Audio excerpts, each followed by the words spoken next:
리설주의 개인 여비서인 그녀를 아시나요? 그녀는 고아였습니다. 그러나 매우 고운 얼굴을 가졌습니다. 그렇게 그의 옆에서 그리고 리설주의 옆에서 개인 비서가 될 수 있었습니다. 고위직들 사이에서도 부러움을 받던 그녀는 당의 총애에 행복했습니다. 그러나 그 행복은 오로지 비밀 USB 하나로 산산조각이 나고 말았습니다. 언제 끊어질지 모르는 목숨. 결국 그녀는 비밀 USB를 가지고 탈북을 결심하게 됩니다. 지금 그녀는 어디에 있을까요? 오늘 우리는 리설주의 개인 여비서 윤미희 씨의 이야기를 들어봅니다. 그 전에 잠깐 1초 만에 좋아요와 구독 눌러주시면 사연자분들에게 큰 응원이 됩니다. 저는 부모님의 얼굴을 기억하지 못합니다. 고난의 행군 시기에 태어나 고아원에서 자랐죠. 평양 외곽의 작은 고아원이었어요. 그곳에서 저는 당과 수령님의 은혜로 자란다는 말을 매일 들으며 살았습니다. 18살이 되던 해, 저는 평양 시내의 한 봉사 기관에 배치되었어요. 외모가 단정하다는 이유였죠. 그곳에서 저는 외국 손님들을 맞이하는 일을 했습니다. 미소 짓는 법, 걷는 법, 말하는 법까지 모든 것을 배웠어요. 어느 날 기관 책임자가 저를 불렀습니다. 동무, 큰 영광이 왔네. 준비하게. 무슨 일인지도 모른 채 따라간 곳은 평양 중심부의 한 건물이었죠. 그곳에서 저는 처음으로 그분을 봤습니다. 김정은 동지였어요. 이 동무가 적합하겠습니다. 그분의 한마디에 제 인생이 바뀌었죠. 며칠 후 저는 리설주 동지의 개인 비서로 발탁되었다는 통보를 받았습니다. 20살도 되기 전이었어요. 처음 궁전에 들어선 나를 잊을 수 없습니다. 붉은 카펫이 깔린 복도, 금빛으로 장식된 벽, 수정으로 만든 샹들리에. 고아원에서 자란 제게는 다른 세상이었죠. 떨리는 마음으로 복도를 걸어가는데 저 멀리서 한 분이 다가오셨습니다. 리설주 동지였어요. 우아한 검은색 정장을 입고 계셨죠.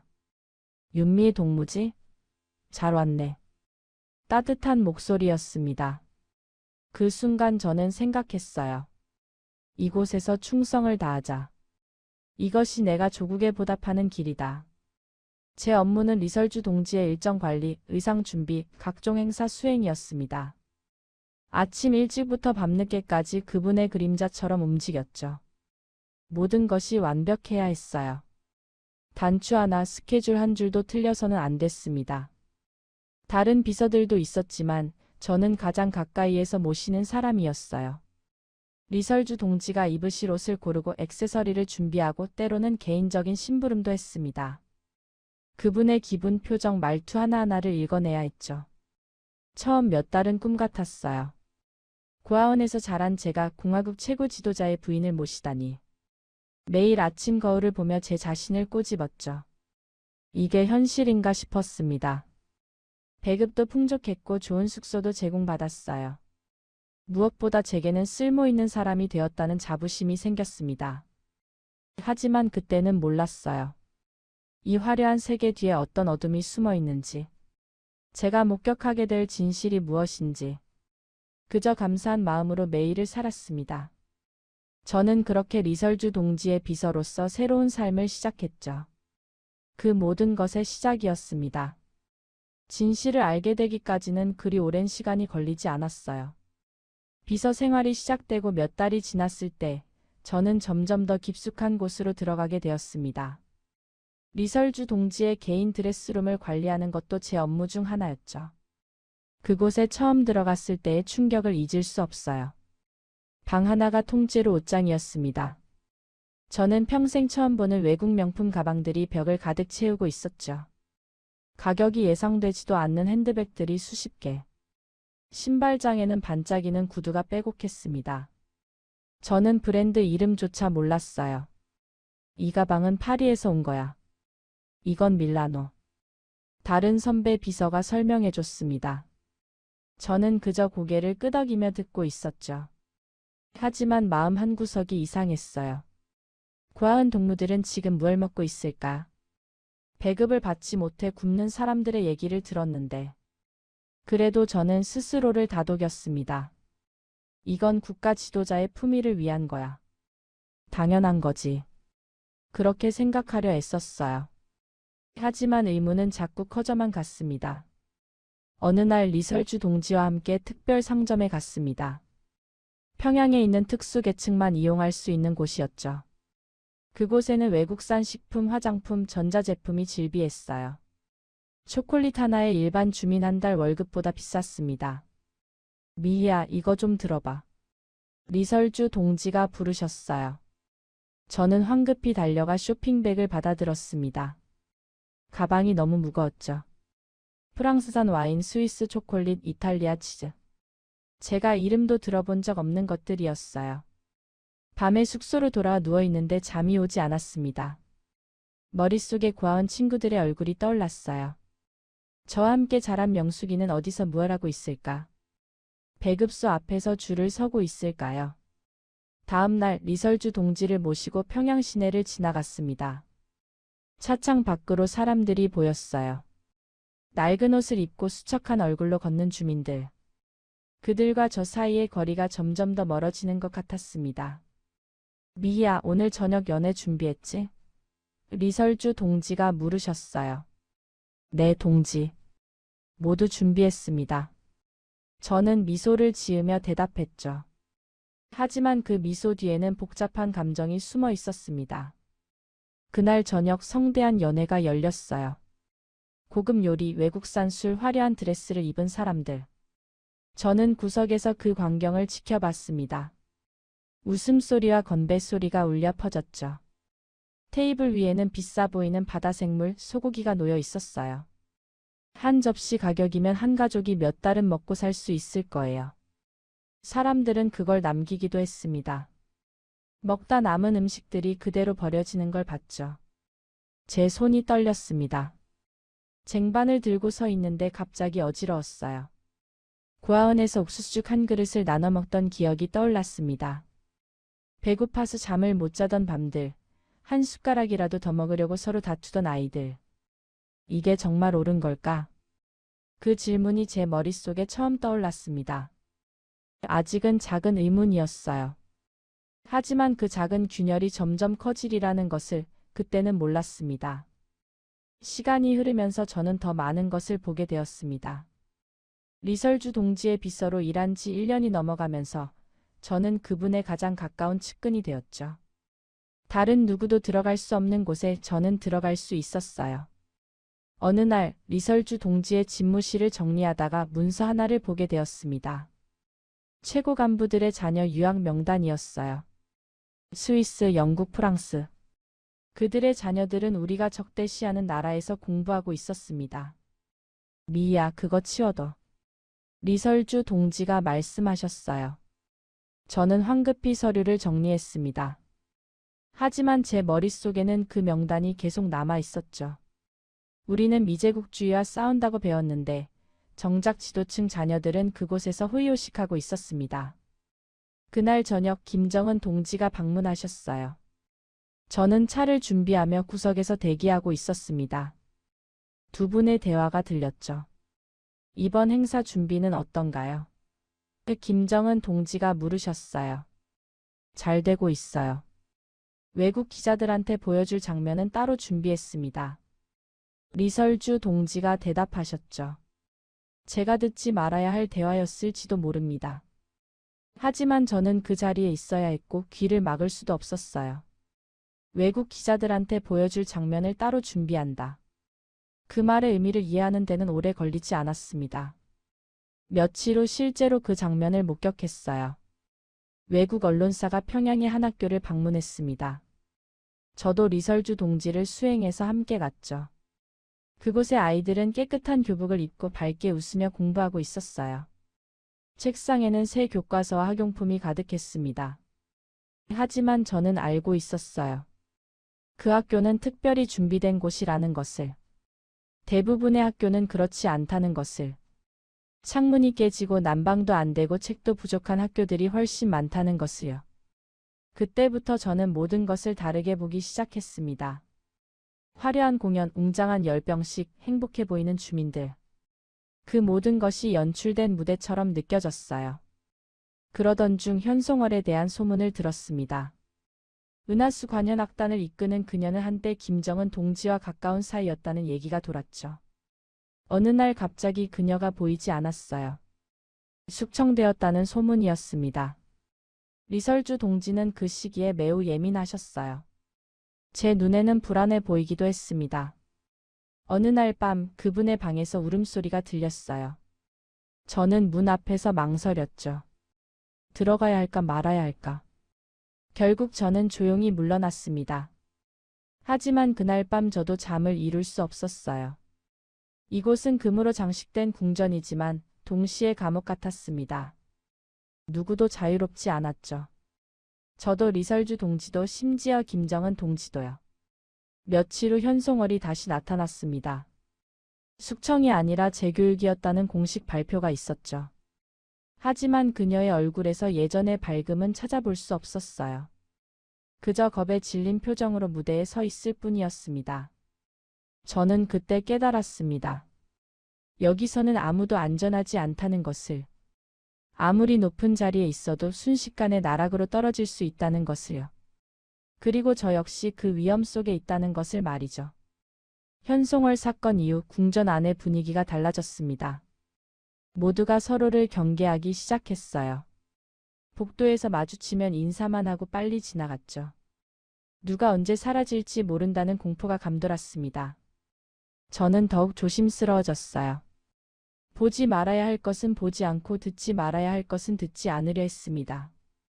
하지만 리설주 동지의 비서로서 저는 어쩔 수 없이 많은 것을 보고 들을 수밖에 없었죠. 어느 날 리설주 동지의 서재를 정리하던 중이었어요. 책장 뒤에서 작은 USB 하나가 떨어졌습니다. 검은색 USB였죠. 별다른 표시도 없었어요. 저는 그냥 다시 꽂아두려고 했습니다. 하지만 손이 떨렸어요. 왜인지 모르게 이것이 중요한 것 같다는 느낌이 들었죠. 주변을 둘러봤습니다. 아무도 없었어요. 그냥 두자. 이건 내가 볼 게 아니야. 머릿속으로는 그렇게 생각했습니다. 하지만 손은 이미 USB를 주머니에 넣고 있었어요. 제가 왜 그랬는지 지금도 잘 모르겠습니다. 그저 본능적으로 움직였던 것 같아요. 그날 밤 숙소로 돌아온 저는 USB를 컴퓨터에 꽂았습니다. 심장이 터질 것 같았죠. 파일들이 열렸어요. 문서, 명단, 녹취록. 제 눈앞에 펼쳐진 것은 상상을 초월하는 내용이었습니다. 숙청 대상자 명단이 있었어요. 이미 처형된 사람들, 앞으로 처형될 사람들.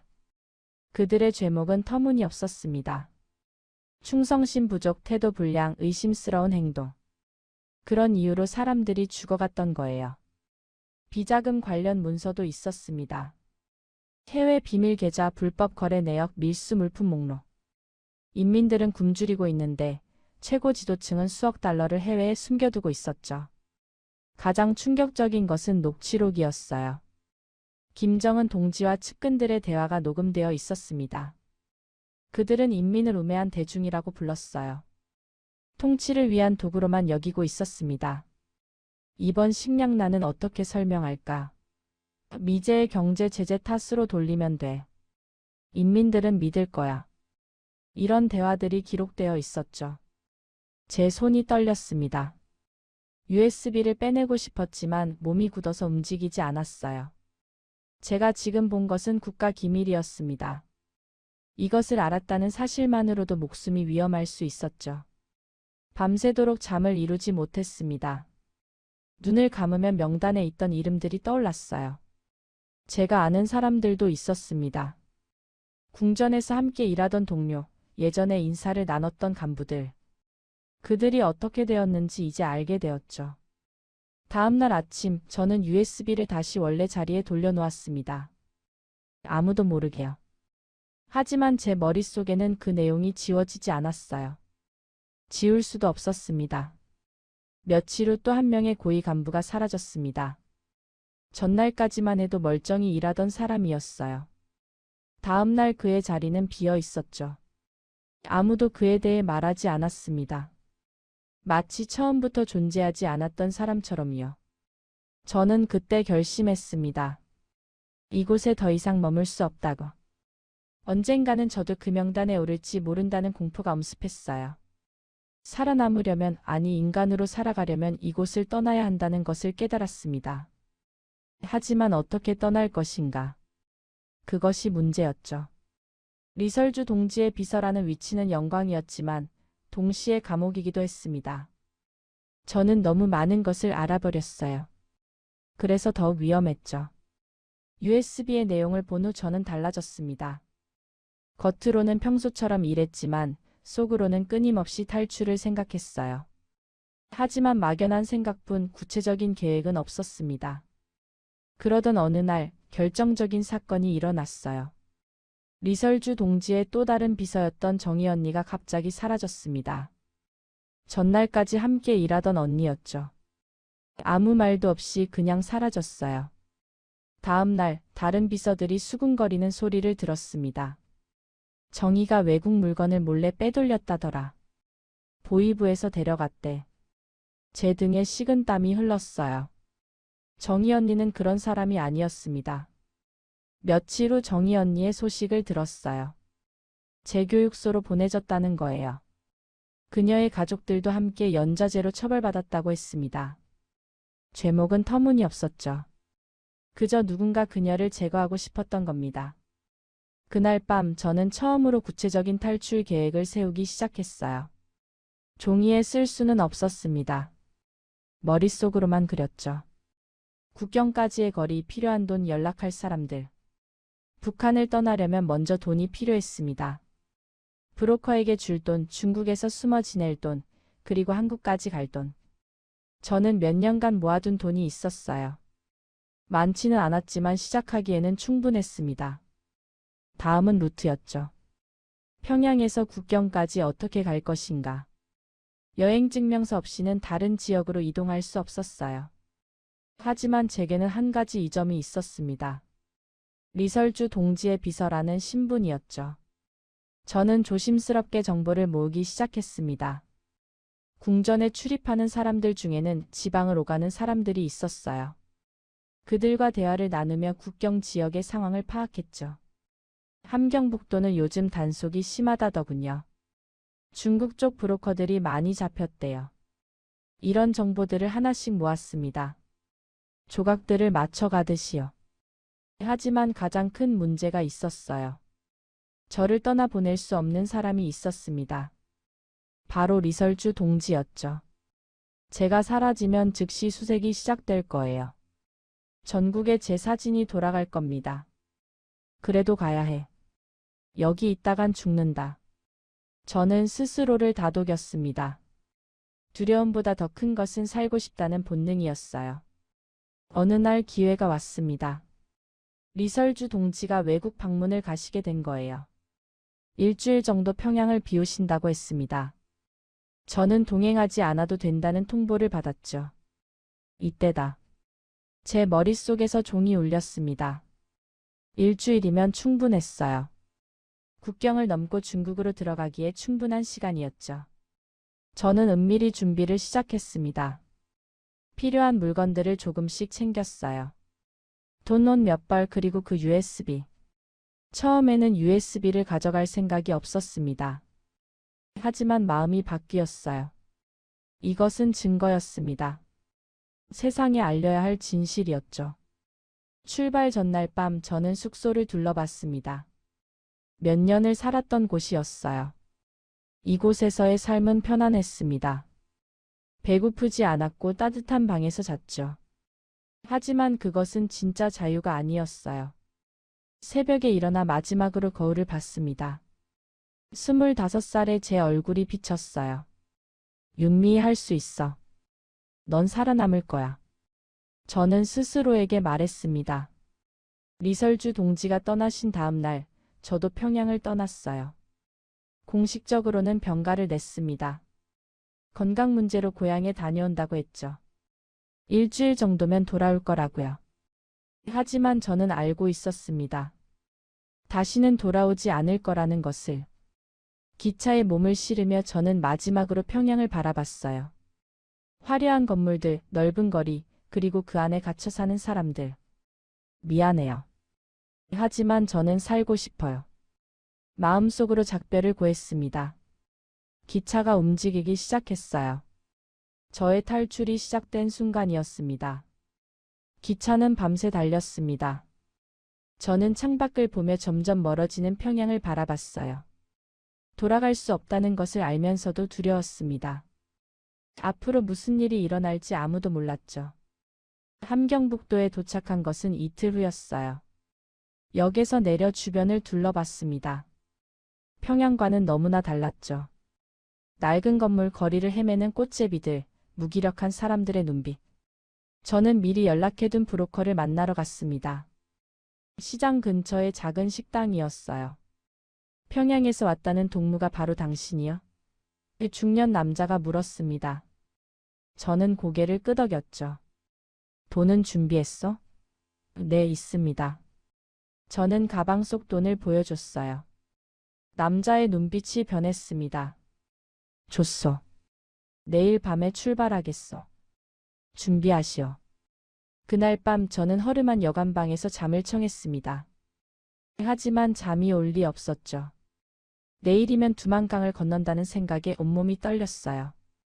다음 날 밤 브로커가 저를 데리러 왔습니다. 조용히 따라오시오. 소리 내면 안 돼요.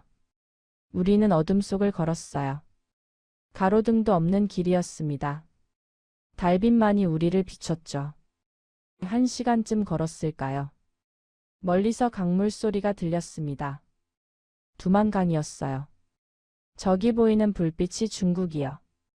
저기까지 가면 돼요. 브로커가 속삭였습니다. 강은 얼어 있었어요. 겨울이라 다행이었죠. 여름이었다면 헤엄쳐 건너야 했을 겁니다. 이제부터가 가장 위험하오. 국경 경비대가 순찰을 도니까. 브로커의 말에 저는 더욱 긴장했습니다. 우리는 얼음 위를 조심스럽게 걸었어요.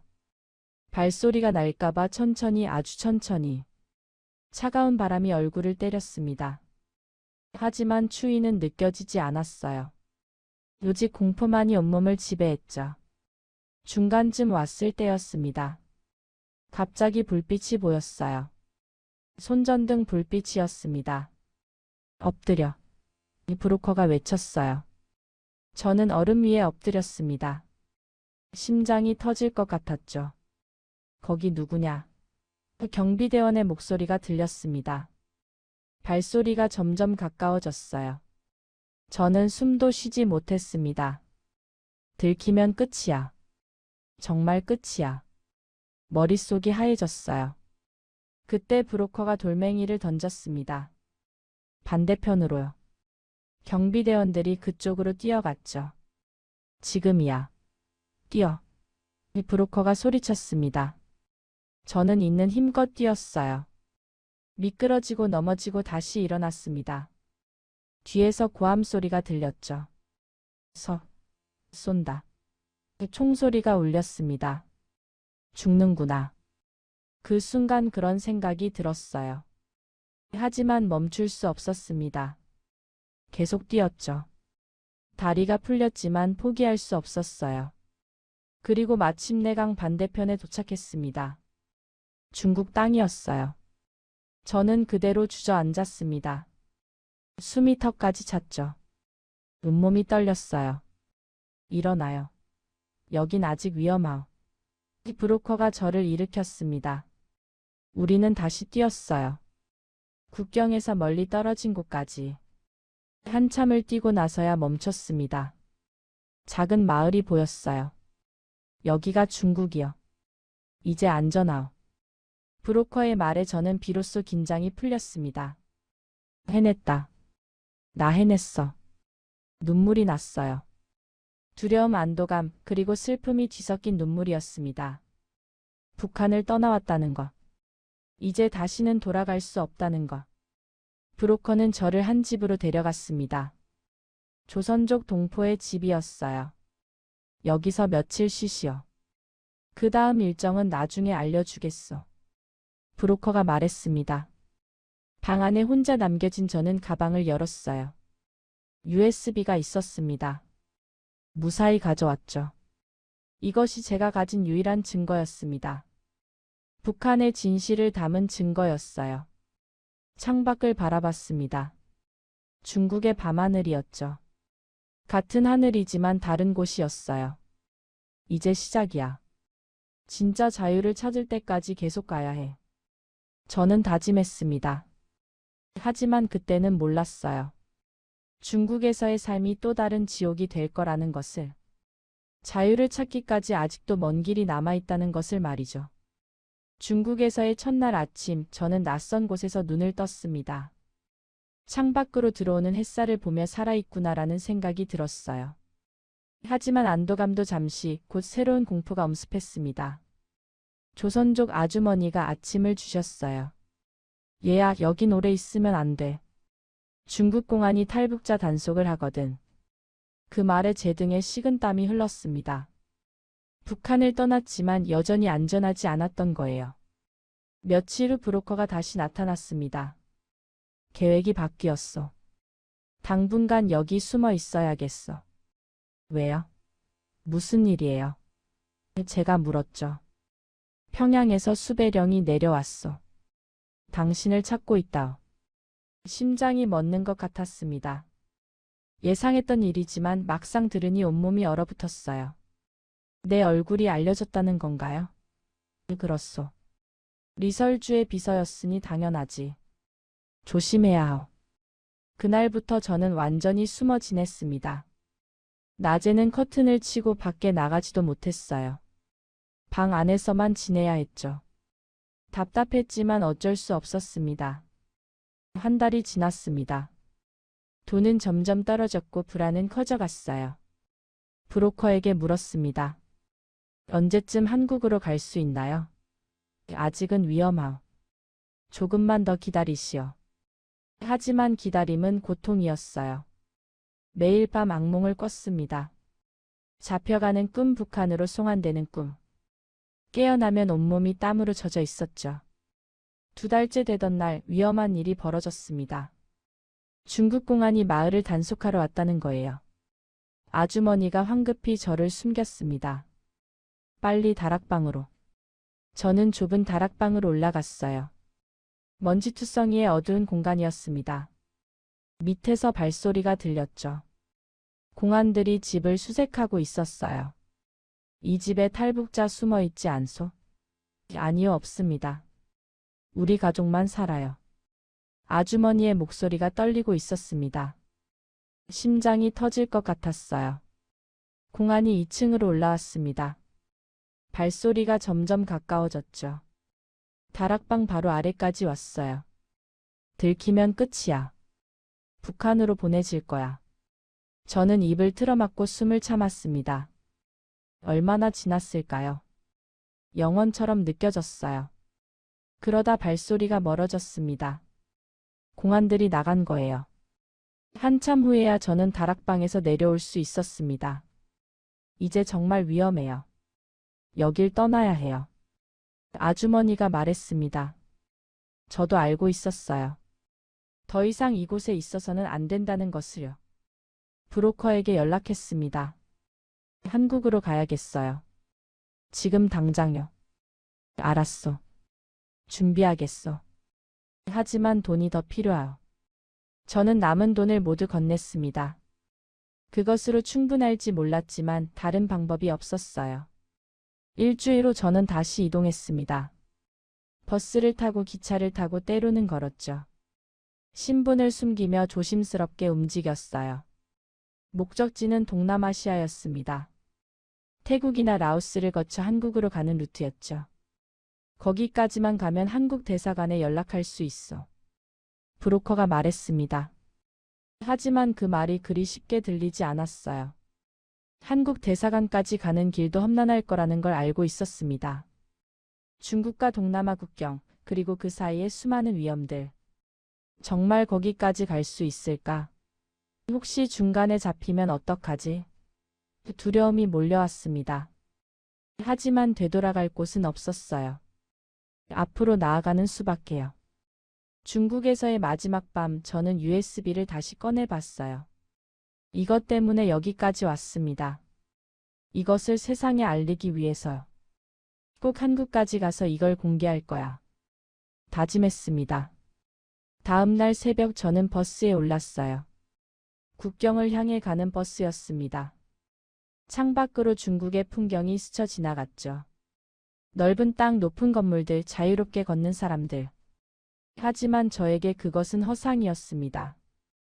여기서도 저는 자유롭지 못했어요. 언제 잡혀갈지 모르는 불법 체류자였죠. 곧 끝날 거야. 조금만 더 버티면 진짜 자유를 찾을 수 있어. 스스로를 다독이며 저는 눈을 감았습니다. 앞으로 무슨 일이 벌어질지 몰랐지만 포기할 수는 없었어요. 태국까지는 아직 먼 길이 남아 있었습니다. 국경을 넘고 또 넘고 브로커를 바꿔가며 이동했죠. 매 순간이 위험의 연속이었어요. 어느 검문소를 지날 때였습니다. 경찰이 버스에 올라타 신분증 검사를 시작했어요. 제 심장이 미친 듯이 뛰었습니다. 들키면 어떡하지? 북한으로 송환되면. 브로커가 준 가짜 서류를 꺼냈어요. 손이 너무 떨려서 제대로 잡을 수가 없었습니다. 경찰이 서류를 보더니 저를 쳐다봤어요. 그 시선이 영원처럼 느껴졌죠. 가시오. 경찰이 서류를 돌려줬습니다. 저는 겨우 숨을 내쉬었어요. 버스가 다시 출발했을 때 온몸이 땀으로 젖어 있었습니다. 며칠 후 드디어 태국 땅에 도착했습니다. 하지만 안도하기엔 이르렀어요. 이제 가장 중요한 일이 남아 있었습니다. 바로 한국 대사관에 가는 것이었죠. 브로커가 말했어요. 내일 대사관으로 가시오. 혼자 가야 하. 나는 여기까지만. 혼자라는 말에 가슴이 철렁 내려앉았습니다. 그날 밤 잠을 이룰 수 없었어요. 내일이면 정말 끝날까? 대사관에 가면 정말 안전할까? 수없이 많은 생각이 머릿속을 스쳤습니다. 혹시 대사관 가는 길에 잡히면 어떡하지? 혹시 태국 경찰이 저를 북한으로 보내면 어떡하지? 하지만 저는 가야 했습니다. 살기 위해서, 그리고 진실을 알리기 위해서 말이죠. 중국에서 동남아시아까지의 여정은 악몽 같았습니다. 숨어서 이동하고 브로커에게 의존하고 매일 불안 속에서 살았어요. 하지만 포기하지 않았습니다. 한국이라는 목표가 있었으니까요. 태국에 도착한 것은 북한을 떠난 지 석 달 후였어요. 방콕의 한 허름한 숙소였습니다. 이제 마지막 단계요. 한국 대사관에 연락하면 돼요. 브로커가 말했습니다. 다음 날 저는 떨리는 마음으로 한국 대사관으로 향했어요. 택시를 타고 가면서도 계속 뒤를 돌아봤습니다. 아직도 누군가 저를 쫓고 있을 것 같았죠. 대사관 앞에 도착했습니다. 태극기가 바람에 펄럭이고 있었어요. 그 순간 눈물이 났습니다. 드디어 여기까지 왔구나. 다리에 힘이 풀렸죠. 도와주세요. 저는 북한에서 온 탈북자입니다. 대사관 직원에게 말했어요. 목소리가 떨렸습니다. 직원은 놀란 표정으로 저를 안으로 안내했죠. 여기 앉으세요. 천천히 말씀하세요. 따뜻한 목소리였습니다. 저는 제 이야기를 했어요. 리설주의 비서였던 것, USB를 발견한 것, 탈북 과정 모든 것을요. USB를 가지고 계신가요? 직원이 물었습니다. 저는 품속에서 USB를 꺼냈어요. 석 달 동안 목숨처럼 지켜온 것이었습니다. 이것이 증거예요. 북한의 진실이 담겨 있어요. 며칠간의 심사 끝에 저는 한국행 비행기에 오를 수 있었습니다. 처음 타보는 비행기였어요. 이륙하면서 아래를 내려다봤죠. 태국이 점점 작아졌습니다. 이제 정말 자유를 향해 가는구나. 창밖을 보며 생각했어요. 몇 시간 후면 한국 땅을 밟게 될 겁니다. 인천공항에 도착했을 때의 기억은 평생 잊을 수 없을 거예요. 비행기에서 내려 입국장으로 걸어가는데 다리가 후들거렸습니다. 관계자들이 저를 맞이했죠. 대한민국에 오신 것을 환영합니다. 그 말을 듣는 순간 저는 주저앉아 울었습니다. 한참을 울었어요. 두려움, 안도감, 기쁨, 슬픔이 모두 터져 나왔습니다. 하나원에서의 생활이 시작되었습니다. 적응 교육을 받는 곳이었죠. 처음에는 모든 것이 낯설었어요. 자유롭게 말할 수 있다는 것, 원하는 것을 먹을 수 있다는 것, 두려움 없이 잘 수 있다는 것. 어느 날 슈퍼마켓에 갔습니다. 교육의 일환이었어요. 진열대에 빼곡한 식품들을 보고 충격을 받았습니다. 이게 정말 현실인가? 꿈을 꾸는 것 같았죠. 원하는 거 고르세요. 선생님이 말씀하셨어요. 저는 초콜릿 하나를 집었습니다. 북한에서는 상상도 못할 일이었죠. 계산대에서 돈을 내는데 또 눈물이 났어요. 거리를 걸으며 사람들을 봤습니다. 모두 자유롭게 웃고 걷고 이야기하고 있었어요. 아무도 감시하지 않았죠. 두려워하지 않았습니다. 이게 자유구나. 실감했어요. 하나원을 나온 후 저는 서울에 정착했습니다. 작은 원룸이지만 제 공간이었어요. 처음으로 제가 원하는 대로 살 수 있게 된 겁니다. USB의 내용은 관계기관에 전달했습니다. 전문가들이 분석하고 있다고 했어요. 이것은 매우 중요한 자료입니다. 그들은 말했습니다. 제가 목숨 걸고 가져온 것이 헛되지 않았죠. 지금 저는 평범한 삶을 살고 있습니다. 카페에서 아르바이트를 하고 검정고시를 준비하고 친구들을 사귀고 있어요. 모든 것이 새롭고 소중합니다. 처음 카페에서 일을 시작했을 때가 기억나요. 손님이 아메리카노 한 잔 주세요라고 말했는데 저는 그게 뭔지 몰랐습니다. 매니저님이 웃으며 알려주셨죠. 지금은 제가 능숙하게 커피를 만들어요. 손님들이 맛있어요라고 말할 때마다 뿌듯합니다. 친구들도 생겼어요. 같은 하나원 출신 언니들, 카페 동료들, 검정고시 학원 친구들. 그들과 함께 밥을 먹고 영화를 보고 이야기를 나눕니다. 북한에서는 상상도 못했던 일이죠. 며칠 전에는 처음으로 바다를 봤습니다. 부산에 여행을 갔었어요. 끝없이 펼쳐진 푸른 바다를 보며 울었습니다. 여기서는 허락 없이도 어디든 갈 수 있다는 게 신기했어요. 여행 증명서도 검열도 아무것도 필요 없었습니다. 가끔 북한 생각이 납니다.